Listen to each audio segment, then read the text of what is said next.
Budget স্পিচটো পঢ়াৰ পাছত মই আপোনালোকে নিশ্চয় জানে যে বাজেট স্পিচটো বাজেট নহয়, মই গভৰ্ণমেণ্টৰ বাজেটৰ ডকুমেণ্টবিলাক চালোঁ। এইটো চাওক, ফাইনেন্স ডিপাৰ্টমেণ্টৰ এইটো summary of the financial position, অৰ্থাৎ আমাৰ চৰকাৰখনৰ আচল অৰ্থনৈতিক অৱস্থা কেনেকুৱা। তেতিয়া মই দেখিলোঁ যে একচুৱেলি এইখনৰ শেষত কৈছে, একদম লাষ্টত, এইটো চাওক, মই দাগ দিয়ে দিছোঁ, কৈছে যে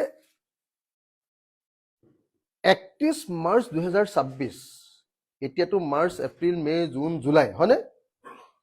31 মাৰ্চ 2026লৈকে অসমৰ সৰ্বমুঠ ধাৰ হ'লগে 1,96,062.02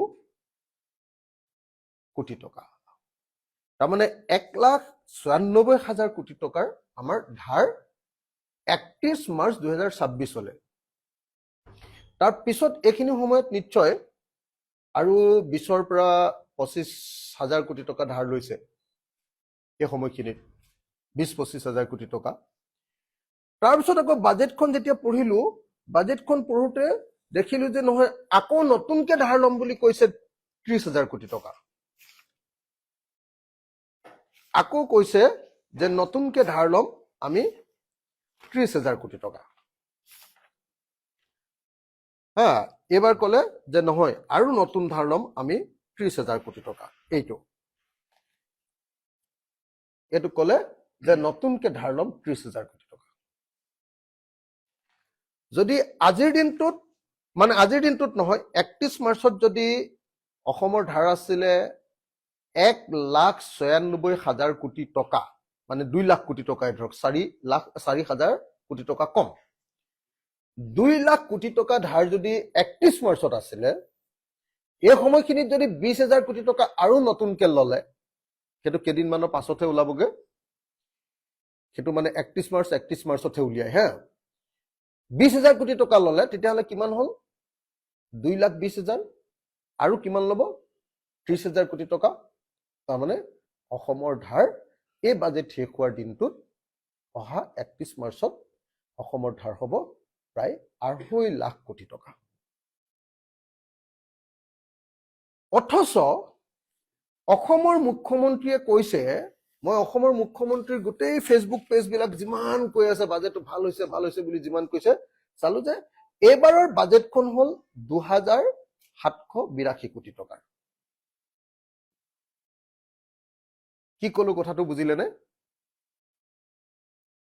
মই ক'লো যে এইবাৰ ধাৰ যিমান হ'বগে প্ৰায় 2.5 লাখ কোটি টকা, সেইটো কমাই আপোনালোকে 2,30,000 কোটি টকাই কৰি লওকচোন, আৰু 20,000 কমাই দিলো, মই 1,000 কোটি টকা কমাই দিলো,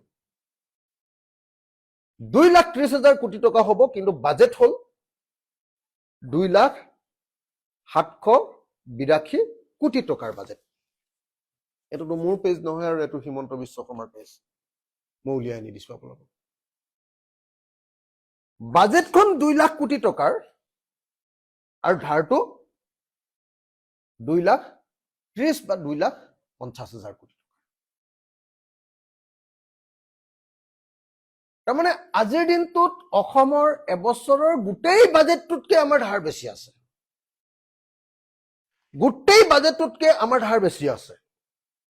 তাৰ পাছত মই চৰকাৰৰ আৰু এটা বস্তু চালো, একচুৱেলি একদম আটাইতকৈ যিটো অৰ্থনৈতিক অৱস্থা কেনেকুৱা এইটো চাবৰ কাৰণে যিটো বস্তু আপোনালোকে পঢ়িব লাগে, সেই কিতাপখন হ'ল এইখন,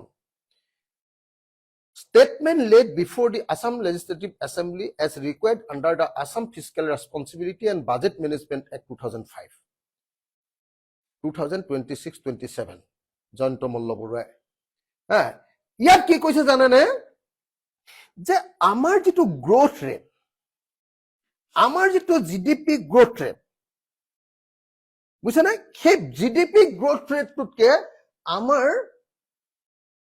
ধাৰ লোৱাৰ যিটো গ্ৰোথ ৰেট, লোনৰ যিটো গ্ৰোথ ৰেট, সেইটো বহুত বেছি।